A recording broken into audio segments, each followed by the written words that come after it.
The deserts of New Mexico concealed countless mysteries. But Dr. Marcus Reed never imagined he'd uncover one that would redefine mankind's perception of the cosmos. As he drove home after a late shift at the White Sands Research Facility, the night sky suddenly ignited with a dazzling burst of light. His pickup truck bounced over the rugged earth as a colossal object roared overhead, trailing vivid blue fire.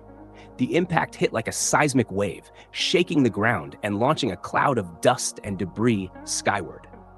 Heart-pounding, Marcus slammed on the brakes and reached for his emergency kit behind the seat. With 15 years of military research under his belt, he knew this wasn't a normal crash. But nothing could have prepared him for what lay at the center of the crater. The craft didn't resemble any known aircraft. Its surface shimmered like molten silver, warping and shifting even while partially embedded in sand. But what truly stunned him was the figure emerging from the wreckage, tall, humanoid, yet undeniably alien. Its skin glowed with a luminous violet hue, pulsating with energy. Instead of hair, intricate crystalline structures adorned its head like a living diadem. "Stay back, primitive," the alien commanded, its flawless English laced with an unearthly resonance. Marcus noticed it was female, at least that's how it appeared, as she attempted to stand but crumpled, leaking dark fluid from several injuries across her ornate armor. "You're hurt," Marcus said steadily, keeping his voice measured as he approached with his hands raised. "I'm a doctor. Let me help." "You dare approach the Supreme Commander of the Celestial Fleet?" she snapped, but the pain weakened her defiant tone. "Your kind hasn't even mastered basic space travel." "No, but we're pretty decent at saving lives," Marcus replied calmly, kneeling beside her. "I'm Dr. Marcus Reed, and you're bleeding out." Her radiant eyes narrowed. "I am Supreme Commander Lyra. You will address me as—" She gasped mid-sentence, wincing in agony. "With all due respect, Commander, you have multiple serious injuries, internal trauma included. You can let me treat you or bleed to death giving orders. Your choice." For a moment, something flickered in her alien gaze. Was it surprise? Maybe even a glimmer of respect. "Your insolence is notable," she muttered. "Proceed with caution, Doctor. My physiology is far more advanced than your primitive knowledge can comprehend." Marcus quickly activated his portable med scanner, a prototype he'd been testing at White Sands. The device struggled to interpret her alien biology. Her blood contained minute crystalline structures that mirrored the function of human hemoglobin, but were far more efficient. The injuries themselves weren't consistent with a crash. They looked like the result of directed energy weapons, leaving burn marks unlike anything he'd seen before. "These wounds weren't caused by the crash," Marcus observed, applying a broad-spectrum coagulant to the worst injuries. "You were attacked." Lyra's expression hardened. "Perceptive. For your kind. Yes, dissenters within the Celestial Fleet oppose my reforms. They believe that interacting with developing civilizations like yours would taint our purity." "They tried to eliminate you to stop that?" Marcus asked, while cleaning a deep gash along her side. "They will regret their failure," she growled, then winced as he applied pressure. "Your techniques are crude, but effective." "Well," Marcus shrugged as the bleeding slowed, "these crude methods might just save your life." A low rumble echoed from the horizon. They both looked skyward. More lights were emerging, far too many to be meteors or aircraft. "They're coming," Lyra whispered, fear entering her voice for the first time. "The traitors won't rest until I'm found. You must help me hide." Even speaking the plea seemed to cause her pain. Marcus glanced from the incoming lights to the injured alien beside him. Everything he'd worked on at White Sands, every discovery, now felt trivial. This was first contact, but not how anyone had anticipated. He could report her, advance his career, maybe even change human history. "Or, my lab has a secure underground wing," he said. "Private, fully equipped, most importantly, no oversight. But you'll have to trust me." Lyra's crystalline crown glimmered faintly as she studied his face. "Why would you help me? Your species stands to gain much by capturing me." "Because I'm a doctor before anything else," Marcus answered simply. "And right now, you're my patient." He helped her to her feet, supporting her as they headed toward his truck. "Besides, I think humanity stands to benefit more by helping you than exploiting you." They drove through the dark desert with the headlights off, trying to avoid detection. After a long silence, Lyra spoke again, her voice soft, contemplative. Your species continues to surprise me, Dr. Reed. Perhaps there's still hope for collaboration. The lights overhead were growing brighter. Marcus pushed the engine, racing against the clock and the hostile forces pursuing them. Her life, and perhaps the fate of humanity, hung in the balance. This wasn't the first contact he dreamed of. But as he glanced at the alien commander beside him, he knew the world had just changed. Forever. Whether for better or worse, only time would tell. Her crystalline crown emitted a faint glow as she rested on the table. "Your security systems are quite rudimentary," she remarked, observing as Marcus sealed the reinforced doors.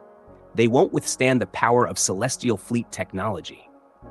"Probably not," Marcus admitted, verifying the biometric locks he'd recently recalibrated. "But they don't have to. According to the official records, this level doesn't even exist. Sometimes the most effective defense is simply being invisible." He returned to her side to reassess the recovery of her wounds. The crystal-like components in her blood were reacting to his treatments, though not as swiftly as he had hoped. "You understand so little," Lyra said, her voice lacking the scorn it once carried.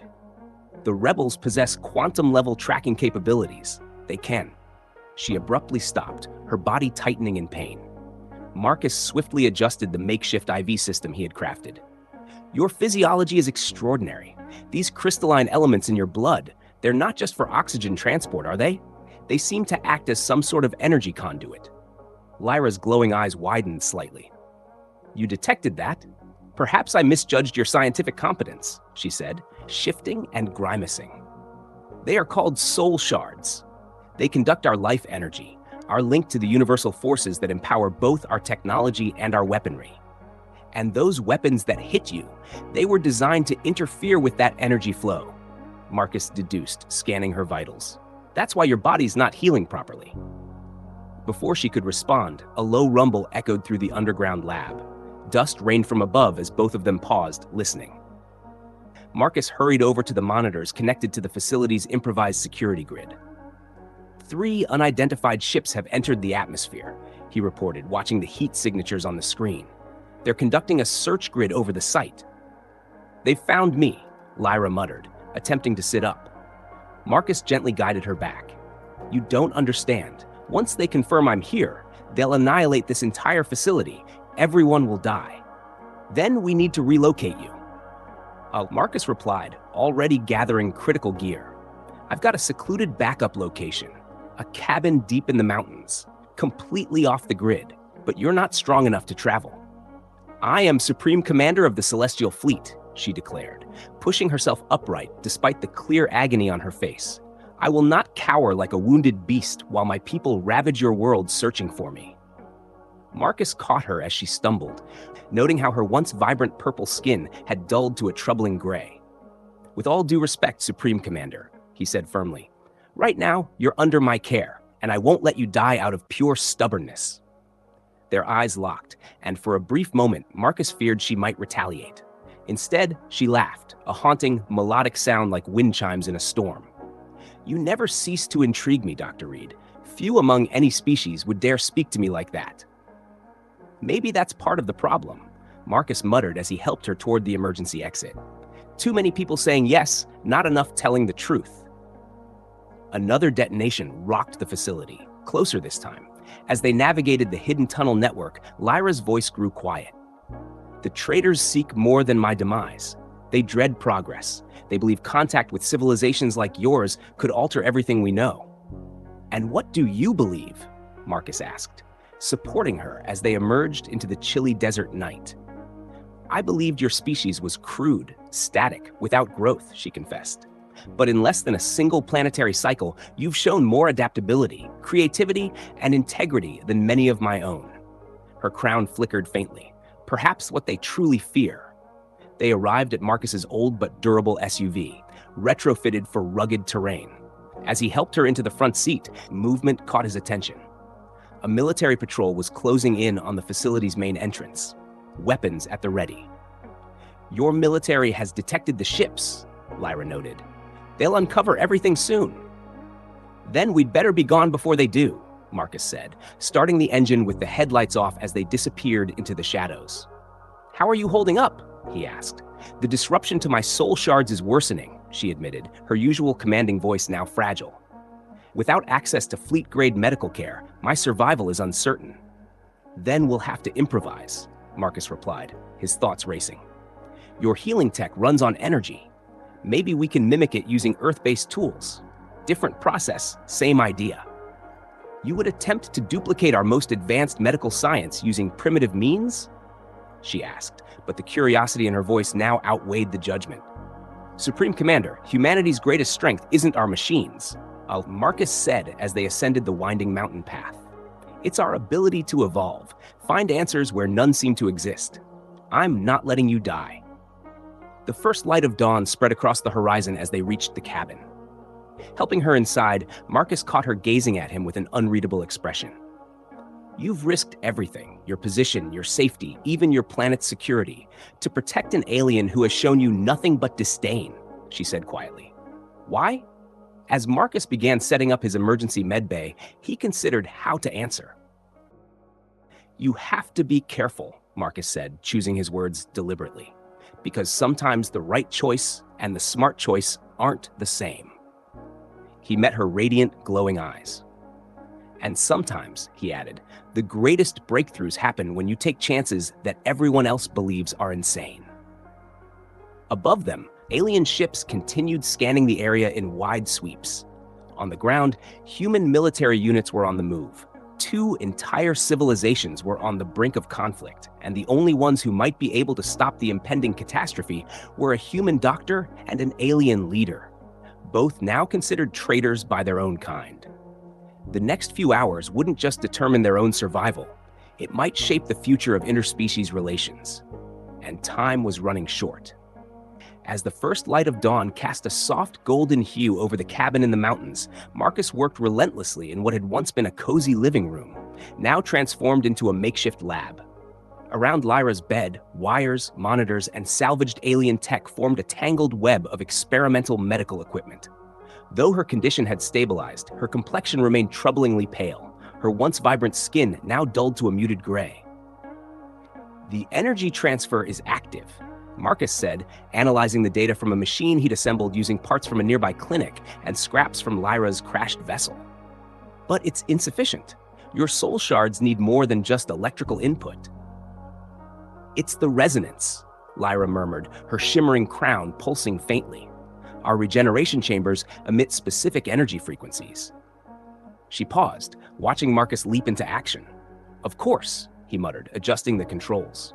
It's not just the power, it's about aligning with the natural vibration of your crystalline biology, like fine-tuning a radio signal. His hands moved with precision, tweaking dials and settings. Slowly, Lyra's skin began to regain its iridescent purplish glow. This is impossible, she whispered in awe. You replicated our harmonic healing system with Earth technology? Primitive doesn't mean ineffective, Marcus replied with a smirk. Our tech may be basic, but we're experts at applying foundational knowledge in innovative ways. Their brief moment of victory was shattered by a sharp alarm from the cabin's perimeter defense. Marcus rushed to check the display. His face darkened. Incoming, he said grimly. Multiple vehicles from the south. Thermal signatures match military specs. And from the north, Lyra added, forcing herself upright, her voice taut with pain. Celestial ground units. I can feel their energy field. Marcus's eyes flicked back to the screens. How did they locate us? Because I brought them, a new voice declared. They both turned. A figure stepped through the wall, an advanced hologram. He wore battle armor similar to Lyra's but darker, with crimson crystals where hers were violet. Commander Vex, Lyra hissed, venom in her voice. Of course it's you. Your vision is dangerous, Vex replied coolly, his projection circling the room. Engaging with primitive beings like humans would taint our purity. Better to neutralize the threat early.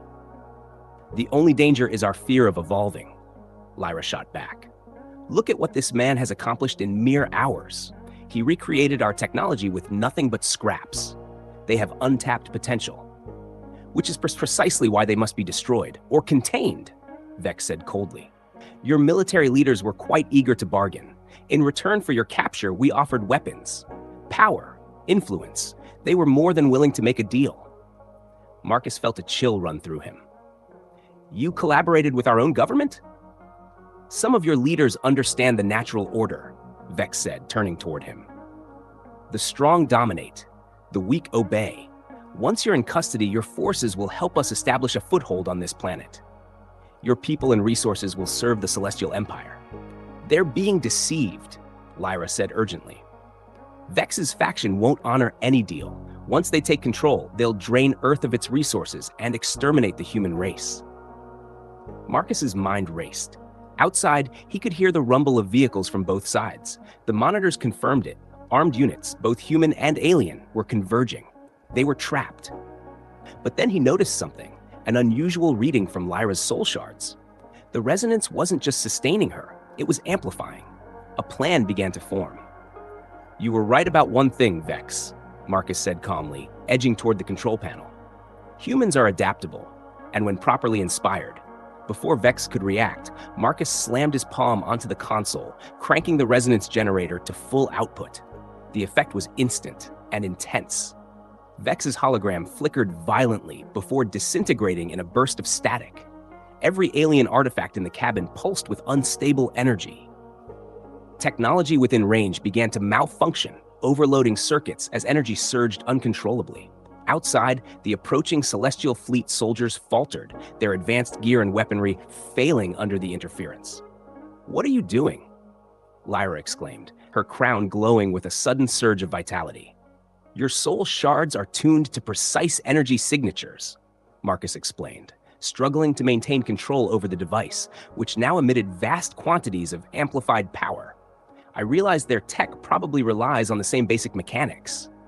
So I just changed the frequency, like flipping the channel on a radio." The cabin walls groaned under the invisible energy waves radiating outward. Through the window, Marcus spotted alien troops wrestling with disabled equipment, while human soldiers crept closer, unsure of what they were witnessing. "You've left my people no choice but to fall back," Lyra noted, strength flooding back into her limbs as the recalibrated energy field restored her condition. "But the military won't give up easily," she added. "They'll still try to take us." "Then we'd better give them one hell of an explanation," Marcus said, already strategizing. "You ready for a little diplomacy?" Lyra rose to her feet, posture regal once more, even in makeshift Earth attire. "Thanks to your brilliant intervention?" "Absolutely. Though I doubt either of our species is prepared for what's about to unfold." "Probably not," Marcus agreed as the sound of choppers neared. "But maybe that's exactly why they need us, to help them navigate what comes next." The cabin door burst open. Armed soldiers stormed inside, weapons aimed, only to freeze at the sight before them. A human doctor and an alien commander standing shoulder to shoulder, unshaken. "Gentlemen," Marcus began calmly, "I think it's time we talked about the real future of human-alien cooperation, not the one others would impose on us." The next few moments would decide the destiny of two civilizations. But when Marcus looked into Lyra's glowing, determined eyes, he knew they had already proven something essential: that the greatest strength doesn't lie in technology or brute force, but in the willingness to trust across barriers long thought unbreakable. At the White Sands Command Center, tension crackled in the air as human generals faced off against delegates from both Celestial Fleet factions. Marcus stood beside Lyra, observing the fragile process of interstellar diplomacy unfold before them. The healing device Marcus had re-engineered was now a critical asset, a tangible demonstration that humans could grasp, adapt, and even enhance alien tech in completely unexpected ways.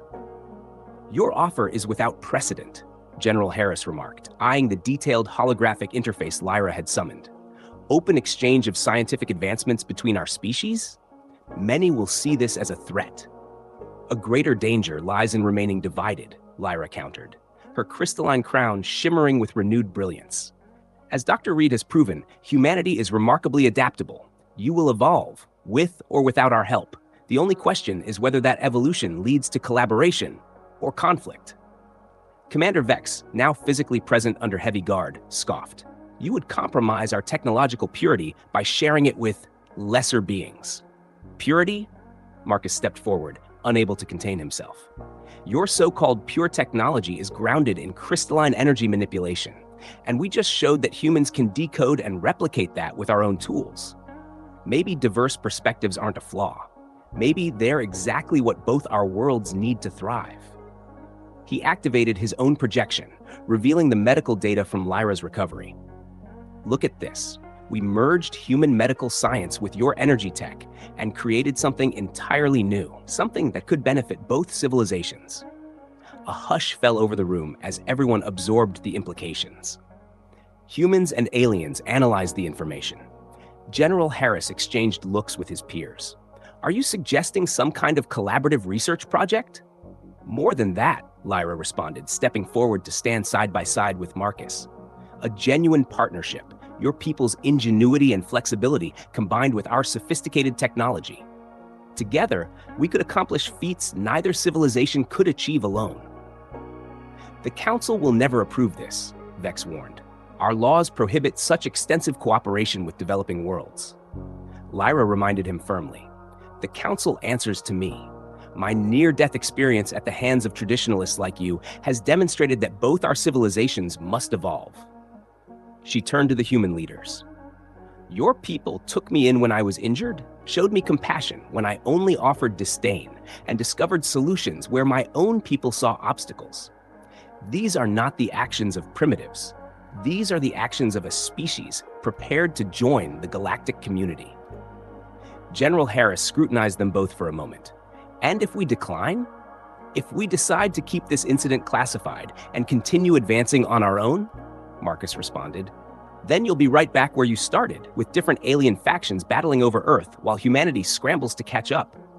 He gestured toward his medical data. Or we can create something new together. The general's gaze narrowed. You seem quite comfortable advocating for alien interests, Dr. Reed. I'm advocating for humanity's future, Marcus corrected. We can either face the future divided and fearful, or united and strong. Look at what one human doctor and one alien commander have achieved in just a few days. Imagine what our entire species could accomplish in true collaboration. Lyra's hand rested on his shoulder, her touch carrying a subtle electric charge that had become familiar. My people have grown stagnant, clinging to tradition out of fear of change. Humanity's greatest strength is your ability to adapt, to see new possibilities where we only see established ways. We need that perspective. The room erupted in discussion, human and alien voices intertwining as the implications settled in. Marcus and Lyra observed as the seeds of cooperation they had sown began to sprout. There will be resistance, Lyra murmured softly. On both sides, of course. Marcus nodded. Change is never easy, but it's essential. You know, she added with a trace of her old imperial tone, as Supreme Commander, I will need an Earth ally for this partnership. Someone who understands both our peoples, someone too stubborn to give up even when an alien royalty threatens execution. Marcus chuckled.